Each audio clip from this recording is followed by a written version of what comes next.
সৎ মায়ের অবহেলা। গ্রামে এক ছোট বাড়িতে থাকতো 10 বছরের মেয়ে মিতা। ছোটবেলাতেই সে তার নিজের মাকে হারিয়ে ফেলে। কিছুদিন পর তার বাবা নতুন করে বিয়ে করে। নতুন মা প্রথমে খুব ভালো আচরণ করলেও ধীরে ধীরে মিতার প্রতি তার মনোভাব বদলে যায়। মিতা স্কুলে যেতে চাইলে সে বলতো, এত পড়াশোনা করে কি হবে, আগে বাসায় কাজ করো। মিতা চুপচাপ সব কাজ সহ্য করে করত, থালা বাসন মাজা, ধোয়া ঘর, রান্না বান্না সবকিছু। তার চোখে সবসময় একটা কষ্ট লুকানো থাকতো, কিন্তু সে কখনো অভিযোগ করতো না।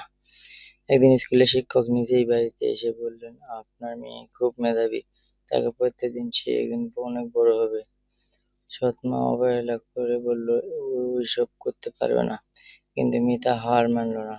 রাতের বেলা সবাই ঘুমিয়ে গেলে সে লুকিয়ে লুকিয়ে পড়াশোনা করত। বছর শেষে পরীক্ষার ফল বের হলে মিতা পুরো জেলার প্রথম হলো। সেদিন সবাই অবাক। সৎ মা লজ্জায় মাথা নিচু করে বলল, আমি ভুল করছি মিতা, আমাকে মাফ করে দাও। মিতা হেসে বলল, মা, আপনি আমাকে কষ্ট দিয়েছেন, কিন্তু সেই কষ্টটা আমাকে শক্তি জুগিয়েছে। শিক্ষা অবহেলা মানুষকে ভেঙে দেয় না, বরং চাইলে সেটা তার শক্তিতে পরিণত করতে পারে।